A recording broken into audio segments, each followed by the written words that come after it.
So you need the registration number. So you cannot just apply for a new brand today and expect to open your TikTok shop next week. Well, you're definitely not going to get any protection on your brand. And having protection on your brand when you spend a lot of money and you're investing in future growth, I highly recommend that you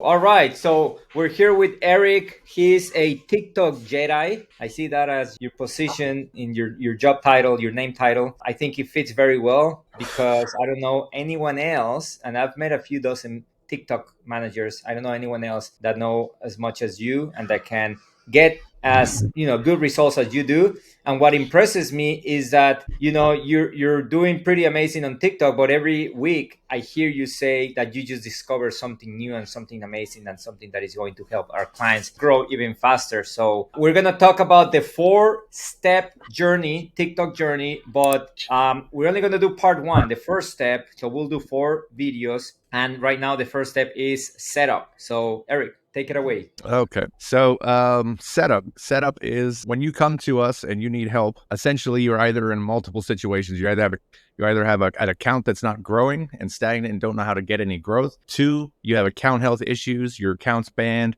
Maybe you need something appealed, something to that effect. The third option, which is probably most common due to the newness of the platform, is that you're new to TikTok. And so if you're new to TikTok, it is important I would highly recommend getting somebody to help you with it because it is a little bit of a daunting task if you have never done it. It does require some sort of app. I recommend Silk, but there are other ones like AfterShip, ForSeller, and there's multiple other solutions.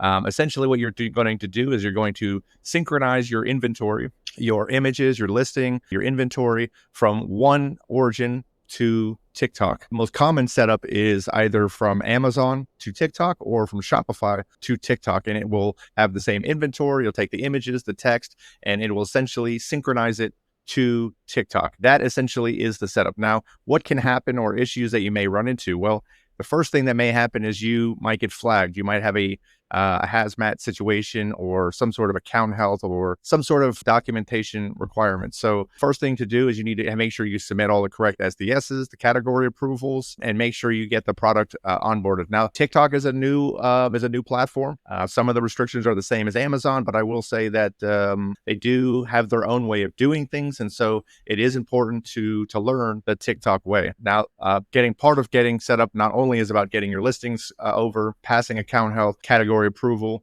There's also trademark approval, making your listing in good quality, and that is the bare basic. However, TikTok, in my opinion, is kind of Frankenstein, and it does require a little bit more setups than it would some other platforms. So, for example, you have to connect your TikTok to your TikTok shop. You have to make sure that you have your trademark, and the trademark on TikTok is a little bit different. They want to see that you have the registration number, not just the serial number. So, to protect your brand, it is important that you have a registration for your trademark. That is different. What's different between a serial number and a registration number? Well, you can get a serial number in 10 days. A registration number takes about a year to 2 years. Once the process has gone through the examiner and it's been fully approved, the registration number means that your trademark is registered. Okay, got it. And so you need the registration number. So you cannot just apply for a new brand today and expect to open your TikTok shop next week. Well, you're definitely not going to get any protection on your brand. And having protection on your brand when you spend a lot of money and you're investing in future growth, I highly recommend that you do have protection in your brand, and it does make it easier to onboard your products as well as protect your brand. Okay, you mentioned you use an app to integrate or sync, per se, your catalog with TikTok, and you can do it through Shopify or from Amazon. Which one do you recommend? If I'm on Amazon and Shopify, which of the two would you recommend and why?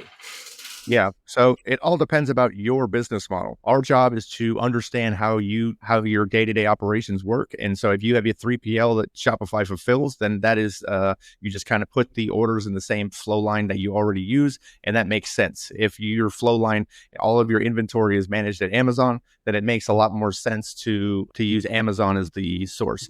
Our job is to communicate and understand how you would like it set up. It's 80% planning and 20% execution. And once we understand how it's done, we give you what your options are, and then we can execute. Yeah, I want to give a quick example here. A call with a client a few days ago where they have a parent ASIN on Amazon and they have over 1,000 child ASINs under that parent ASIN because they had 100 different types of shirts. Each shirt has like 5 colors and each color has a few sizes. So that would not be possible to sync with TikTok because TikTok has a limit of 300 child variations. Although their Shopify, each parent ASIN only had, I forget how many, I think like 50 or 100 child. So in that case, we had to go with Shopify. Yeah, absolutely. I mean, it's you have to understand the restrictions of the platform, and it's our job to communicate what their options are and give recommendations so that they can make the correct decision. Okay, if you had to give one very important tip on setting up TikTok, step number one, what would you recommend? I would highly recommend that you hire somebody that has done it before, because if you're a brand owner, your job is to work on your brand, not work in your brand. And so if you spend 3 weeks trying to understand something that you've never done before, watching YouTube videos and yada, yada, I think that time would be better spent growing your brand. So I would highly recommend doing it correctly. But let me add one other point. One other point is that however you add your products on the platform, whether you do it manually, whether you do it with an app, it stays like that for the lifetime of the product. So that product ID and the videos that are connected to that product ID, if you try to change it, you cannot. So you need to make sure that you set it up correctly from the beginning. And that's why I say it's 80% planning and 20% execution, because it's a big investment. It's a lot of money in advertising and video content. And so if you try to cut some corners or you don't do it correctly, you could end up losing a lot of money. And so I highly recommend communicating with somebody who has done it before and can give you good advice to ensure you don't lose money. Okay, beautiful, beautiful. Well, Eric, thank you very much for your time. We'll do other videos on the next 3 steps in order to make your TikTok shop successful. If you want to meet Eric, if you want advice directly from Eric, you can go to bullseyesellers.com, click on book a call. On the comment, just say, I want to meet with Eric, and we'll link you up with Eric, and he can just give you some advice, or look at if you already have a TikTok shop and you need more a consultation, we can do that. Eric, any final words? Nope, that's it. But I will say that the first phase is just the beginning, but if it's not done correctly, it can be a nightmare. However, the exciting stuff comes in the second and third, fourth phase. So definitely look out for the next videos. Sounds good. All right, guys. Thanks for watching. Thank you.